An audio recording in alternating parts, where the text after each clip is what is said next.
Hello, everybody. Today we have for you a very interesting and important topic, which is ethics, business ethics. And for that, we have a very special guest, Karen and Viridiana. And first of all, we're going to talk about some new vocabulary that maybe is kind of new for you and how extended this topic can be. For this, I'm gonna pass you on to Viridiana so she can explain a little bit more to you. Alright?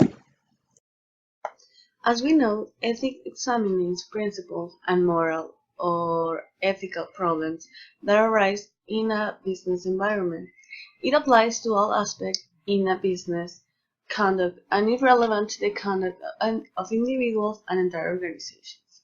Whenever we talk about ethics, we must include words like unfair, unethical, dishonest, illegal, obligate, retire, dismiss, unfair, unethical, resign, laid off, live in pari, quit, discriminate, prosecuting, accuse, charge, theft, lying to a customer, um, insider trading, product tampering, withdrawal, copycat, contaminate, recall, negative publicity, syringe, etc. And this is only the most common vocabulary. Can you tell if there's more vocabulary for ethics? No, of course there is. Charity means the voluntary giving of help to those in need as a humanitarian act. Kindness is a pleasant disposition and concern for others. Um, it is known as a virtue and recognized as a value in many cultures and religions.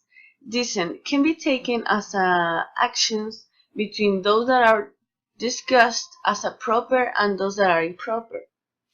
Generosity is the virtue of not being tied down by concerns about one's possession. Honesty means being trustworthy, loyal, fair, and sincere. Integrity is the quality of being honest and having strong moral principles. Loyalty is devotion and faithfulness to a cause, country, group, or person. Lawyer involves the practical application of abstract legal theories and knowledge to solve specific individualized problems.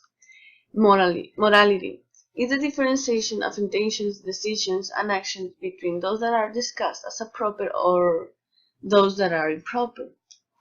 And value denotes something's degree of importance with the aim of determining what action of life is the best to do or to live. Alright. Uh, Unethical behavior. Have you ever heard about it? Well, it is an action that falls outside of what is considered, you know, morally right or proper for maybe a person, a profession, or an industry, and individuals can behave unethically, as can business, professionals, and politicians. Uh, Also, there is some unethical behavior in people. For example, stealing money from a petty cash drawer at work and lying in your resume in order to get a job, taking credit for work you did not do. Uh, this last two, which is, I think they're most common, right? One more example is using your position of power at work to sexually harass someone. Uh, as I said, there's also unethical actions in corporation and business, such as refusing to give an employee a final paycheck for hours worked after the employee leaves the company. Uh, Also, not paying an employee for all the hours worked. You know, there's some bosses which are, uh, you know, another example is engaging in price fixing to force smaller competitors out of business. And one last example is refusing to honor a warranty claim on a defective product. Well, as you said, Amelia, there are, well, several situations where a corporation has unethical behaviors. Well, today I'll come with a very special case from a pharmaceutical company that was forced to pay $3 billion over faking research. We're talking about GlaxoSmithKline. It's the top 3 global vaccine manufacturers. So, however, made headlines when they pled guilty to 3 criminal charges. They settled to pay $1 billion on criminal fines and $2 billion in civil fines.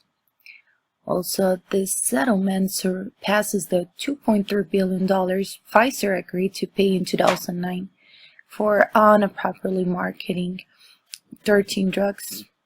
Well, also GlaxoSmithKline breathed doctors, fake market research, and pushed dangerous drugs to the market.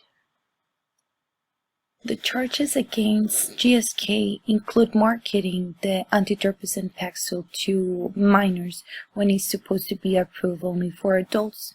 In fact, in 2003, the FDA warned against Paxil administration to teens and youth due to a high level of risk of suicide. GSK also promoted Wellbutrin for unapproved uses like weight loss and sexual dysfunction. The Justice Department's criminal information files even the Justice Department the sales representative from GSK sometimes refer Wellbutrin as the happy, horny, and skinny pill when they offer unapproved uses from this pill. The third drug in question is the diabetes drug Avandia. Had safety issues that went illegally unreported to the U.S. Food and Drug Administration. GSK pled guilty to these 3 misdemeanor criminal counts. And since the 90s, GSK has been sending doctors to spas, expensive restaurants, and paying them vacations to Hawaii in order to promote their drugs. According to U.S. counsel Carmen Ortiz, they even paid $1 million for doctors to on speaking tours and bought them tickets to Madonna concerts. Glaxo CEO Sir Andrew Whitty promised to rectify the problems, and he said on Glaxo CEO that they want to express or regret that they reiterate that they learned from the mistakes that they've been through. And well, that's why the CEO, Mr. Whitty, says.